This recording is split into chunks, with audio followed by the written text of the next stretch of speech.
Trust in God. That is the meaning of this particular song that we're going to be analyzing today.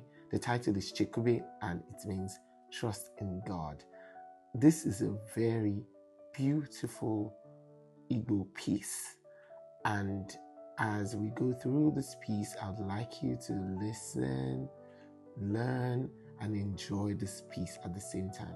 We dive right straight into the history of this music. CHEKWUBE was composed by Ezomo John O and Onwubuya Charles for St. Albert Choir, Uniben, performed at Film Nigeria, a biennial choral festival which features Catholic students choirs from Nigerian universities. This particular performance was from the Film Festival in 2017. Let's go right ahead into the analysis of this piece. This piece starts in the key of A major with the word umunim, which means brethren, and they sing this in unison before breaking into parts at the first set of CHEKWUBEs, which means trust or hope in God. By the sixth measure, sopranos come in with a beautiful moving melody with other parts supported with slower harmonic notes. At the ninth measure, the full percussion ensemble comes in to introduce what seems like the next part of the music, which became more vibrant. By the 25th measure, a more rhythmic part of the music starts, which was repeated, and by the 30th measure, the music continues with a more exciting and energetic part, also repeated in a written out format. In this repeat, the music changes into the relative minor key of F sharp minor, preparing for other dramatic moments ahead. At measure 40, an ostinato started, and this repeated throughout the rest of the piece. On top of the ostinato was the tenor and baritone duet, which described the greatness of God as the Lion of the tribe of Judah, a great man in battle, and that he makes a way where there's no way. At measure 60, the percussion stopped suddenly, and the beauty of the choir ostinato against the bold and boisterous duet came forth, heightening the drama till the end of this fantastic choral fiesta. This music was composed in a through composed style, as it's common in African music because of the characteristic change in the tonal patterns of spoken language. This constant change always requires music that would help to retain the tonal patterns of the spoken language for proper and clear understanding. The full meaning of the Igbo words of this music. It says, brethren, hope in God, believe in Him. He'll comfort you in times of trouble. In His time, He'll turn your water to wine. In His time, He'll change your situation. In His time, He'll give you joy and happiness unending. This time is not for far at all, because He lifted me, blessed you, and blessed us in abundance. Have faith, brethren.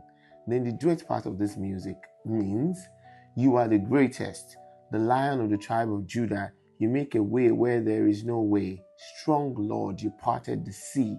I'll praise you with lute and harp because you are beautiful and a great man in battle. Thank you, my God. That is the translation of the music in English. Moving on. This piece of music is very dramatic and delightful, yet it will be really challenging for choirs that are not Nigerian because of the Igbo dialect. Apart from the language, the rhythmic patterns and harmonies are also quite daunting, and only an advanced choir will be able to do justice to this kind of piece. That is my own personal opinion about this piece, to give you some advice on whether you can choose this music for your choir or not. It will be too challenging for you if your choir doesn't speak any Nigerian language, but if they do sing in Nigerian languages, then they can attempt this piece. part of what I want to do here is give advice on which piece that we can choose and decide to attempt in our choirs as I analyze these beautiful Nigerian and African pieces. So now I would like to give some helpful tips if we decide to maybe schedule this piece as part of the pieces we want to sing later this year. So my helpful tips would be that first, we should get the right pronunciation of the words by contacting a native speaker to pronounce the words and possibly teach the right way to pronounce the words. If we don't have somebody in person, then we can get somebody to maybe record the words first by just pronouncing word after word, then possibly maybe singing some sections of the music for us. That would be really, really helpful to be able to pronounce the words clearly and articulately so that whoever hears you sing the song will understand exactly what you're saying.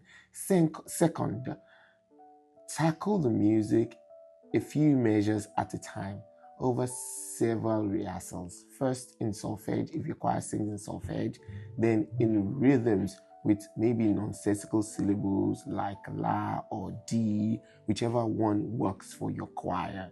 This will really, really help to be able to get used to every phrase in this music so that when you finally put everything together, it makes more sense and it becomes cohesive. Third, try out the words with a slower tempo and gradually build up the tempo till you can achieve the performance tempo of this music.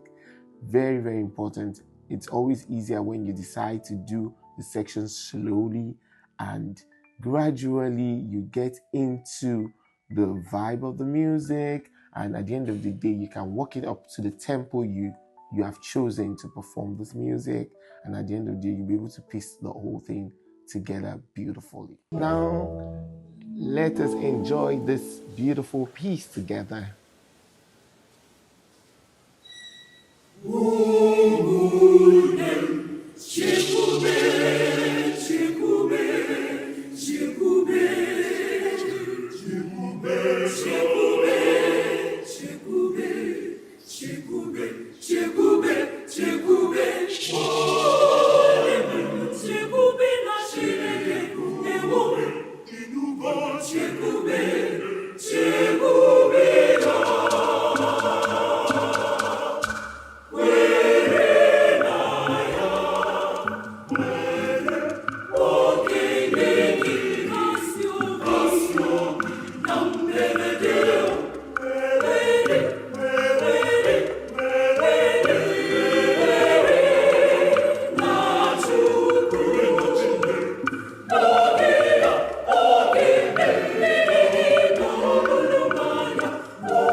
You may now clap.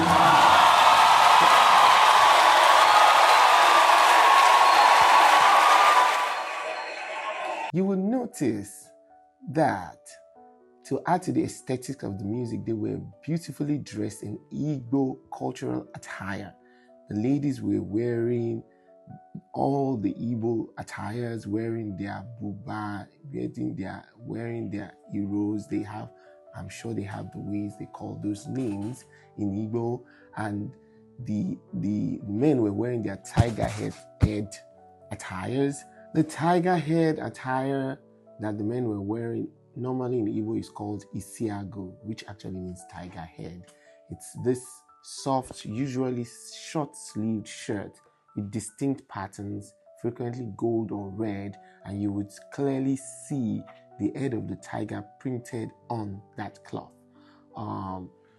Also, the women wear wrappers, beads around their waist, necklaces, armbands, and aquete cloth, which is part of the design that they use in the Igbo land.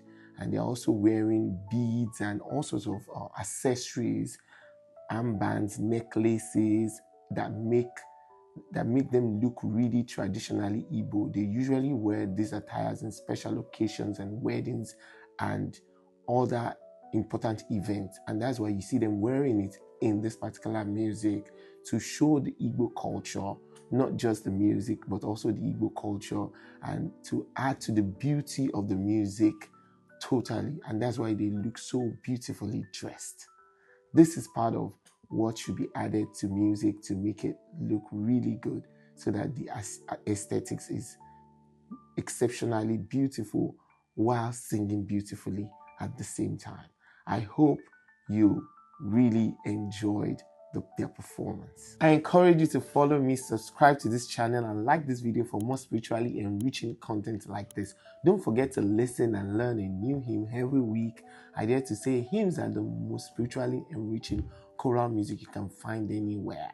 And as you can see, I'm already introducing other choral music, African music, whichever one, so that you can have more music for your choirs, and you're able to add a lot of diversity to the music that you are able to practice, rehearse, and prepare for your community. As we say here, choral music is cool music. See you in my next video.